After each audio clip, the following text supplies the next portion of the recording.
Hello, everybody. Okay, so this should be working for sure. There we go. Okay. Sorry, technical difficulties this afternoon.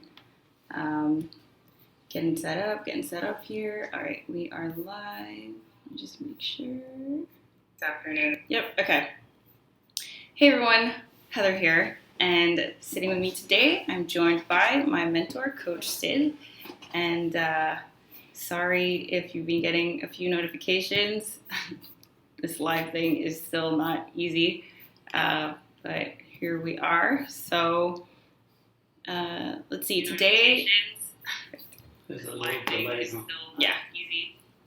All right. So today, it's been maybe almost 2 weeks since Sid and I have connected, and there's just a lot to update him on, and I figured that I would just do the update live, and then he could just kind of jump in whenever. And if you guys have any questions, this is a preview of the Empowered Entrepreneurs level of my Patreon. So for that Patreon level, it's $15 a month, and if you sign up on my Patreon, then you would get to sit in on a mentorship session with Sid and I, my accountability sessions with Carissa, and then also Daniel's going to be talking about his internship. And there's stuff to be learned like in every single session for sure. So for the month of April, I'm doing a little free preview. So this is part of it. And then if you guys have any questions that you want to ask either of us, feel free to leave it in the chat. So with that said, hi. How's it going? Long time no see. I know, it's been a little crazy, but awesome. Hey there. Okay, good. I'm glad you can hear us now. So let's see, what's happened. I don't know, it's just been like a crazy blur, Sid. It's been like, there's just a lot going on. Hey, Carissa. Been 2 weeks. I know, it's only been 2 weeks, but every day it just feels like there's like 5 things that happen that I'm like, oh my gosh, all this happened. But one of the things that I could tell that I told Sid before we started was that if you're part of my Patreon, I shared this with you guys, but the place that I took my car to get repaired from my car accident, my deductible is $1,000, and we basically worked it out where, I would do some vlogs with him, and I came up with some ideas of like live streaming the repair process and helping him with the social media, and so he's like waiving the $1,000 deductible. And he called me a few days ago. I mean, that was good news like a week and a half ago, but he called me a few days ago and he was like, hey, just want to let you know that one of your fans has already come in and, asked for a polish, and your video is what made them come here. So I was really like excited to share that with Sid. And then I also mentioned that, it's cool that I was able to generate business for them, but what I was really excited about was the whole live stream of the car repair, because I know they've never heard of live streaming, or they've heard of it, but they've never even thought about it. And for me to come up with this idea with them and then show them like, hey, this is something that you just do normally, but it could be like really exciting to share.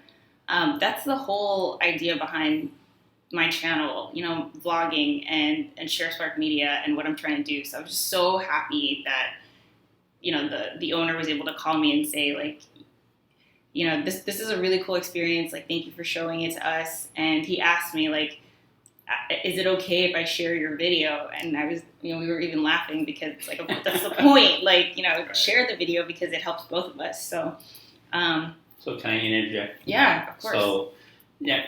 So he's a prime example of, business owners like me that have no way of understanding how to leverage this medium.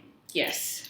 And I know that you have been talking about, like inviting a business owner for a cost into your, creative vlog, right, into the creative process. And then through that process, this is a perfect example of how you can, maybe what you do is you take a little glimpse of this business owner all the way through the process, and even the part where you were telling me about how you actually videoed some of the breakdown of the car. you should take all of that content and create a video, a marketing video of this is what you mean of helping a small business owner. Right. Because until you see it, you don't really understand the power of that content. Right. Right. So not so much just each component, like what you're currently doing for this guy, for his light bulb to go on. But if you could actually take a little bit of each of the steps that you went through and then pull it into a 1 to 2 minute video and then use that as a marketing piece, that is really powerful for the business owner like me that doesn't understand social media. Right. I'm just like, no, trust me, it'll work. And you're just like, huh? Yeah. How is it going to work? Yeah. And how much is it going to cost me? Right. Right. And yeah, see, that's what I've been explaining and like struggling with for digital literacy, like in general, is that for me, the best impact that I've been able to make is I just show the person how it's done. Like I'll have them on as a guest and then they'll understand this. It's like hard to explain. So I was just really excited about that, and I love that idea. Like that's what I should do. Yeah, it's kind of the picture is worth 1,000 words kind of situation, right?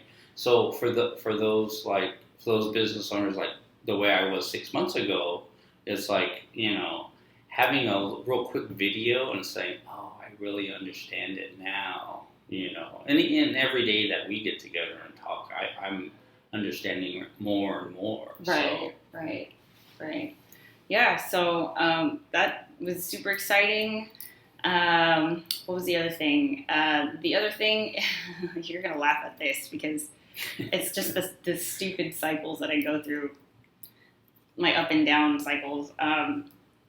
Because I was like really discouraged after my car accident. I was like, I don't know if I'm going to keep doing this. Yeah, I remember. Yeah. And so basically I told everybody, I'm going to give it to the end of April to see whether I'm going to continue, just because the idea of being told I was just so defeated that being able to not think and just take orders from someone, it just sounded so tempting. Like seriously, it just sounds so easy than me having to switch hats from like, the person who actually does all this to the CEO, to the vlogger, to the board of directors, to the marketer, to the finance person. Like, I just was like, let me sign up for a full-time job. I said, I don't even think it was the money. I was like, I need money and I'm broke and da-da-da, but I was just like tired. Yeah. So what did you learn from that? Ironically, I had a really long conversation with my mom. Oh, wow. Yes, it was my mom of all people who she asked me, she was like, why are you so stressed out? Because she's like, yes, okay, money is tight.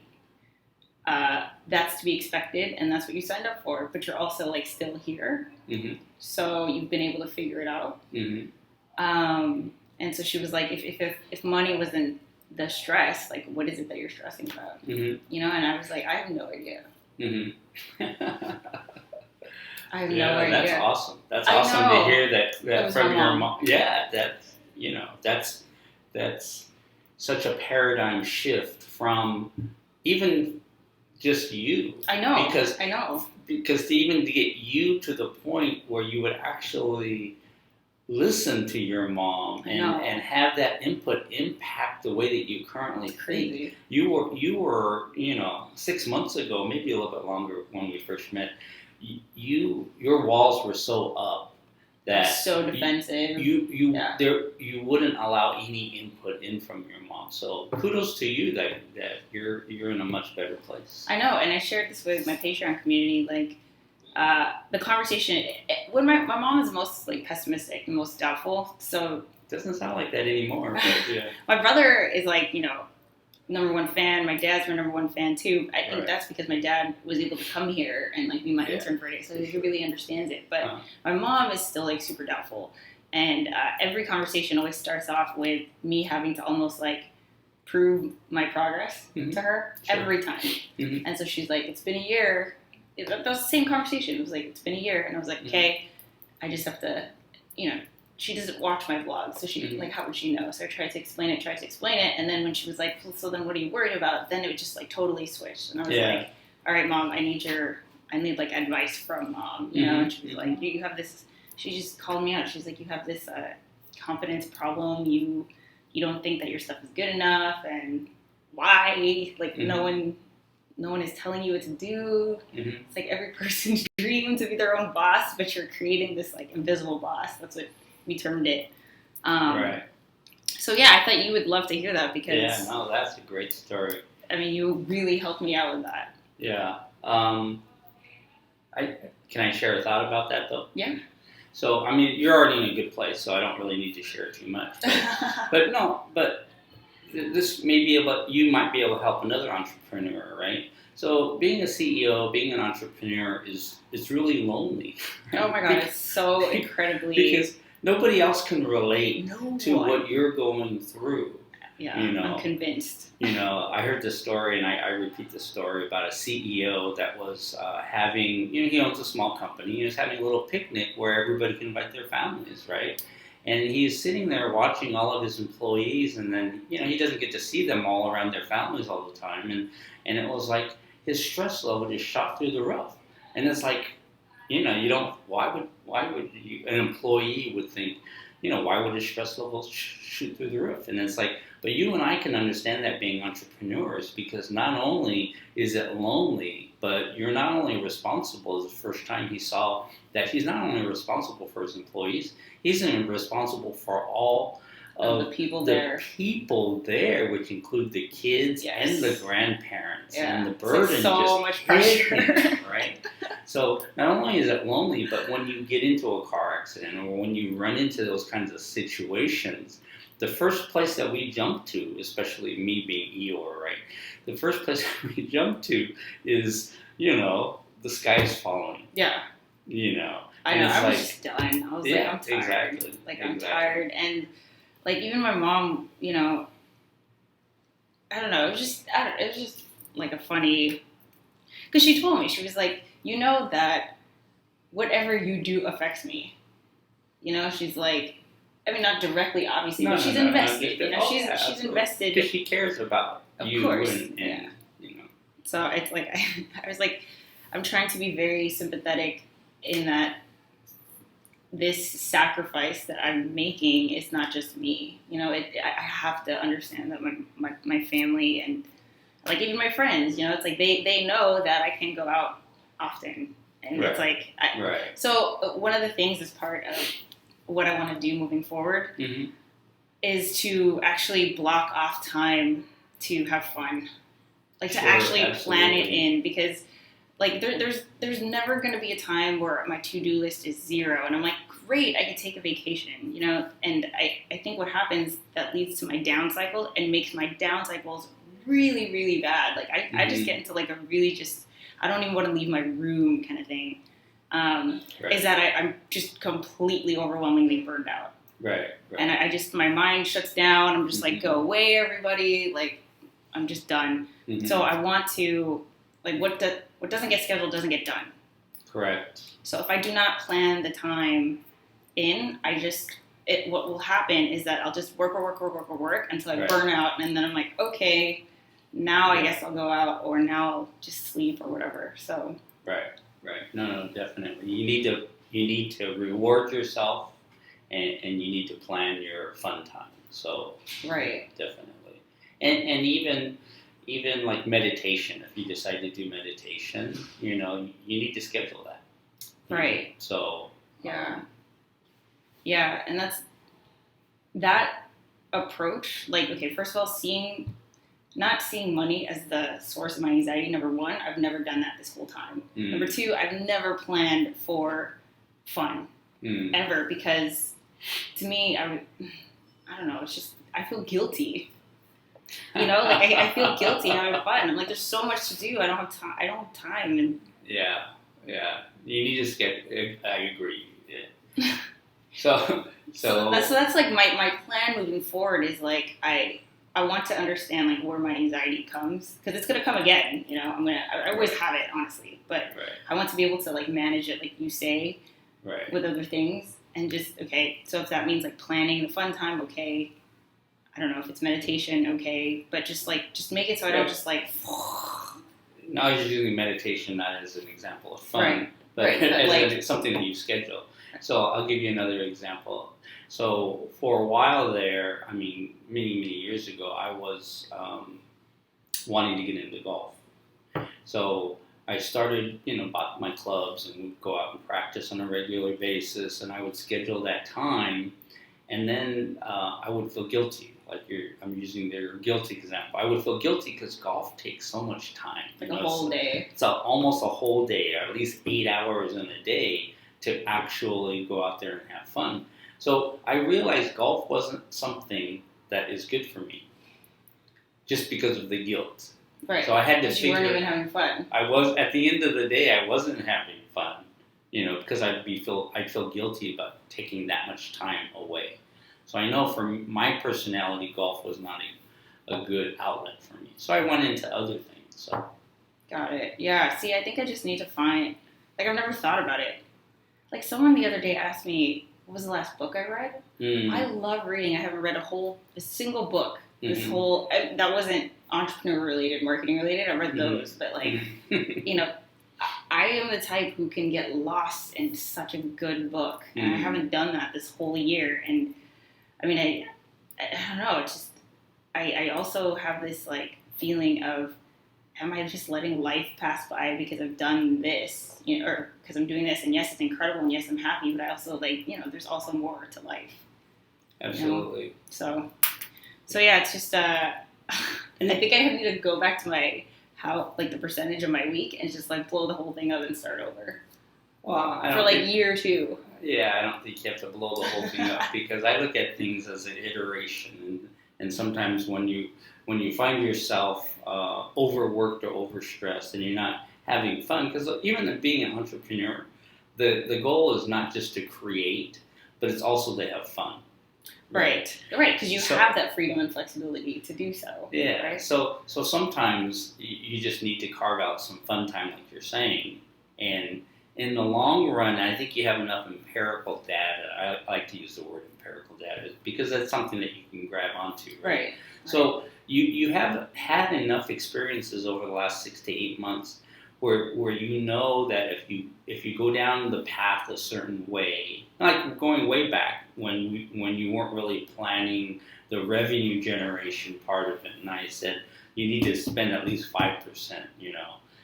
So now you've learned you don't have to throw everything away, but that 5% really needs to go to 10% or 15% or 25%, so that you can go ahead and begin to build up the war chest, so that if you have another car accident or you want to go to Iceland and pay for it and that kind of stuff, that you build that in.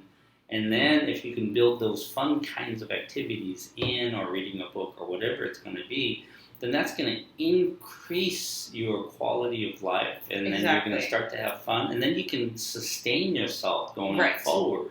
That's what it's about. It's about sustaining like this like positive level, rather than like this.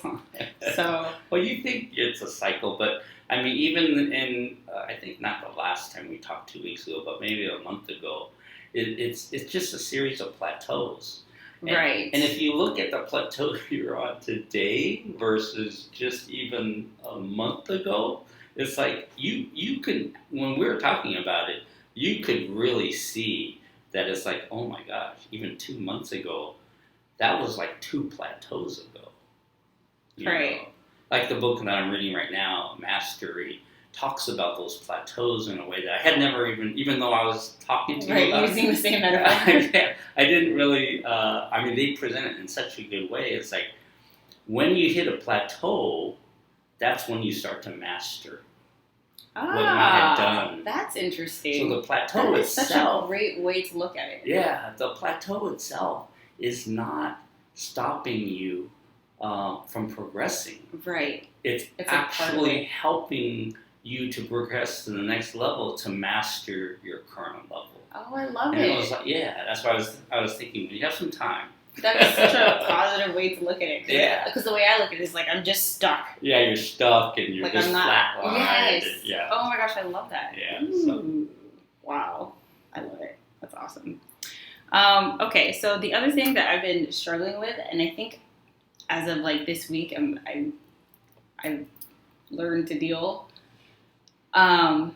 is like just is comments, comments and activity on YouTube, right? So I love data. I love analyzing data. I love, obviously I'm a marketer, so I love doing both the qualitative analysis and the quantitative. And so I check my YouTube analytics like religiously. Mm-hmm. And I felt like that was part of what was creating this invisible boss, was because every time I would put out a vlog, I'd be like, what are the numbers? What are the numbers? Do they like it? How many thumbs up did it get? How many comments did it get? And like, one thing that really annoyed me, no offense to you guys, but the vlogs that I would spend a lot of time on and I was so proud of are the ones that would get low engagement and low views. Oh, okay. But like, for example, my video, the last vlog I just put out, so many comments and everyone's saying, this is your best video. It's just me sitting there on the bed talking. Like, was that the one after the car accident, or was there? No, this was one I missed. This is one you missed. Okay. Yeah, the most recent one. Okay. And I think that just like messes with my creativity, because I'm like, I don't know what they want, because it's not in line with what I want to do. But I know that shouldn't matter, you know. So that's what I was saying. Like I deleted the analytics app from my phone, so I can't even check anymore. Oh, okay. Yeah, but because I know it's important to look at data, but you know, you understand what I'm saying, right? From a creative side. I understand 100% what you're saying.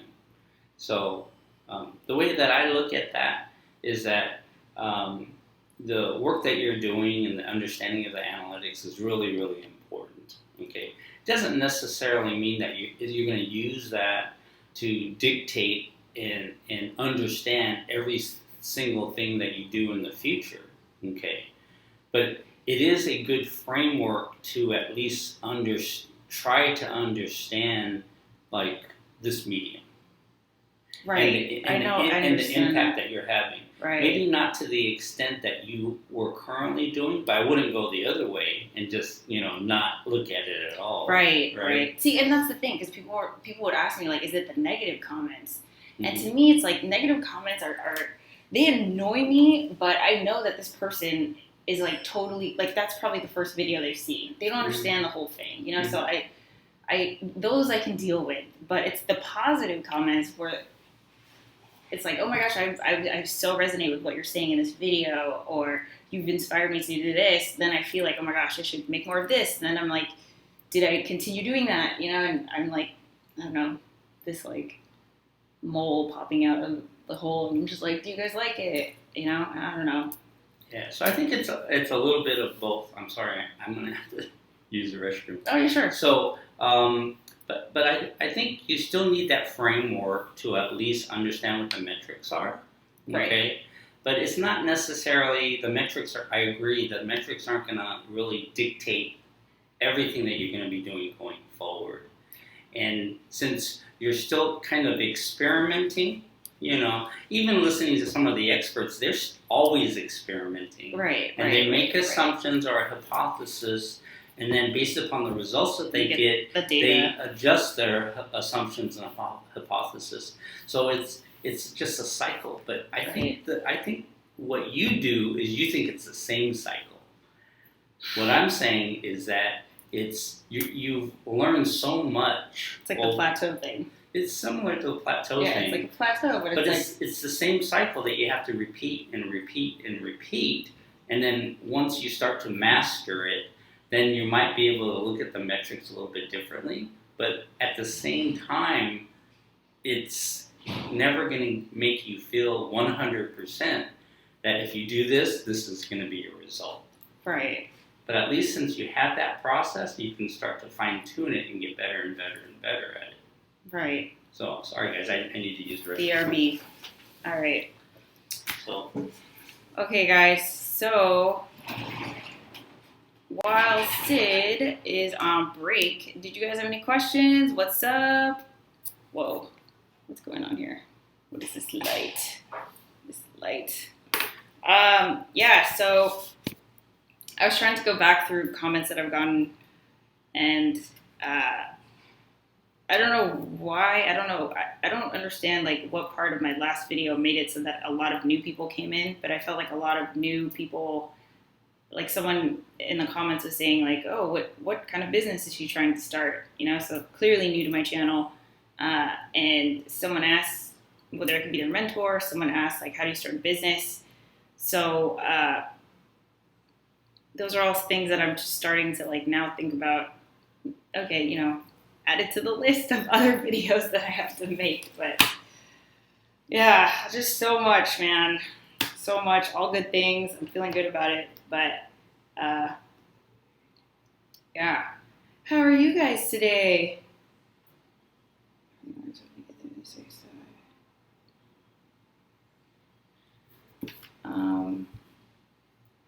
Cool. Yeah. Let's see. Today I'm filming a vlog with RJ. If you guys have been keeping up with my channel, RJ is a good friend of mine, 23-year-old, really successful entrepreneur. He's having an event here at WeWork in Long Beach, and I'm going to be vlogging it, and we're going to be hanging out and stuff, probably picking his brain about what he's learned. But he's on his way right now, so that's kind of cool. I'm excited. And yeah, super exciting news, super exciting. I got the email today that my boosted board has shipped. Because in the vlog that I created on Saturday, or whenever it was that I showed the booster board, that was just saying like, your reservation, like I paid for it, and it was like, okay, cool, but it's still going to be a few weeks until it ships. And then finally, I got the confirmation that it has shipped, and I'm super excited. So I'm going to check my tracking info right now. I'm so excited. Sorry about that. No, it's okay. Do you have any comments or questions? No, it's a pretty quiet group today. Let's see. 422. Oh my gosh, I'm so excited. What's 422? I'm getting my boosted board. My boosted board is being delivered. Oh, cool. It's an electric skateboard. Oh, cool. It's the one that Casey has. Oh, really? Yeah, I was so excited. That's the one that he responded to your comment or No, that was something? Gary. Oh, okay. Yeah, Gary. I was saying something about how it was something about like how haters and negative comments and trolls and stuff. Mm-hmm. And he like chimed in, and it was really cool because when he retweeted me, like everyone on Twitter was just like, check out this book, Heather, or I saw your vlog, Heather, and you know, hang in there, like haters are great, that means you're doing something right, and like all these like positive, you know, encouragement and support cool. and stuff like that, resources. So that was really nice. Uh-huh.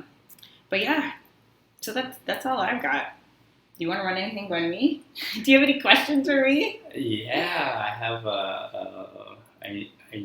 I'm stuck. Oh, okay. Yeah, so I realize as an entrepreneur, I'm really good at mitigating my risk and working my way around no's. Okay, getting a no. So if I have a goal I want to try to accomplish, or I want to pitch somebody an idea, I'm really good at driving to the yes rather than having the result or the outcome to be a no. Okay.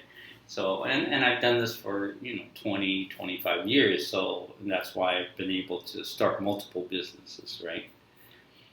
Now that I'm building my coaching practice, right, and I have a pretty extensive network already, so I'm leveraging my existing network, but I also have to do cold calling.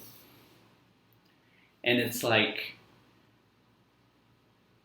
It's hard. Yeah, I not only avoid them that skill of cold calling, but I know I can learn the technique and actually do it. But I'm actually incapable of picking up the phone and dialing the number for a cold call. So, and I've just gotten so good about not putting myself in those situations that I'm just, it's like foreign. It's foreign, and I don't, and then, I'm stubborn, and it's just like, I don't want to do this, so I'm not going to do this, and it's like... Right, and it just like, it stays on the Trello board. Yeah, exactly. And like starts to fade. Yeah. Yeah. So how do I get beyond that? That's so funny. I mean, I could ask you the same thing. I could probably give you advice, but it's like I can't do it my own way. Right, of course. You can't coach yourself. Yeah, That's what I've learned. So what you taught me was that if there's going to be stuff that you don't want to do, right? There's like the passion, but then there's like, I don't know, my 5% or whatever, like Postmates or something. And I don't know, I think I mentioned this before, but you were able to help me see it as like, this is not something that I need to have an internal debate over in my mind, because that's a waste of brain cycles. Like, you've already decided to make the cold call, so why are we like wasting time with the hand on the phone? Like, right. that is just like a complete waste of time. And you said, you were the one that said, if you do Postmates for X amount of hours and that results in like $200 or whatever, then you just calculate how much money you need, and then you calculate how many hours you need to do Postmates, and and it was just so black and white and logical that it took out all of the worry from it. It was just execution. Right. So I think that's just what you have to do. It's like, okay, if you get, it's hard to go from like a complete cold call to like a full sale, but say like a maybe, right? If your conversion rate is like 20 calls to one maybe, then, and you need like 5 maybes, and you make 100 calls. Right. And then you just make like the time for it. Yeah. Like I can't tell you. Just do it, huh? Just kick myself in the butt and do it. Yeah, because I mean, it goes back to your ear thing. Like, what are you so afraid of? Yeah, the worst they say is no. Yeah, I don't think it's... That's what's stopping you? I don't think it's fear. Yeah. Because I have enough examples, because I'm an introvert, I'm a pessimist, right? So I know who I am, and I know how to circumvent my gaps, like, so I don't like public speaking. So I've learned how to become a really good public speaker.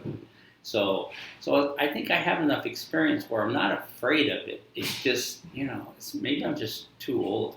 It's like, I'm so old and I'm so stubborn. Cop out. I know. Excuse, man. Like, no, that's so not it. No. That I'm so stubborn. It's like, I don't want to do it. I shouldn't have to do it, Right. And it's like, but I know that's probably just an excuse that I'm coming up with to not do it, right? Right. Yeah, but like, you're so good at what you do. Yeah. It's not even a matter of convincing. Yeah, no. I know it. That's what I'm saying. I know that convincing myself or developing the technique, it's not. That's not going to help me to actually, type in the number, right? And to do it. It's right. Just, right now I just don't want to do it. So then it's like, F you, I'm not going to do it. Right, of course. Yeah. I mean, I remember that when I was doing it for social media marketing. Or I was trying to schedule classes. Oh my God, I remember I had a whole list of like churches and like community organizations that I was supposed to call to do this digital literacy class. And it was just like, I mean, I was scared of the no that I knew I would get. And it was just like no after no after no after no. But I think I just got so... like, it became like Postmates, where I just stopped thinking about it. So I was like, okay, I did my 20 calls. There were 20 no's, but I did my 20 calls. So like, what can I say? Okay. So just like, I don't know if that helps. I think I can do that. Let's see. The Pickens. Good afternoon, Sid. Good afternoon, Heather. Do it first when your willpower is the fullest, not at the middle or end of the day after you used up all your willpower. Oh, that's a good one. Yeah. Just get it done. That way it's out of the way. When my energy level is the highest. Yeah, otherwise then your day is like full of dread. That's true. That's It's true. like, oh, I gotta do that thing I don't want to do. Right. All right. Anything else? That's my big one. That's my current big stumbling block. That Well, maybe you need someone to keep you accountable. So the next time we see each other, you could say, like, I made 30 calls. And you could tell everyone on YouTube that you did it. So no, I don't like that idea. I don't like being held accountable. doesn't work for See, I'm not a everybody. good coachee. So. That's hilarious. Okay, no, that's a good one. You know, I have an accountability partner. But yeah, the next time, so that means we're not going to be talking in a while. Oh, so it's going to be a month. A month from now. Oh, goodness. But, okay, so I think we'll end it here. Thanks for tuning in, guys, as usual. And again, check out the Patreon for more mentorship sessions with Sid at patreon.com/HeatherJustCreate. I will catch you guys later. Sid, thanks for joining me. Yep. All right, bye.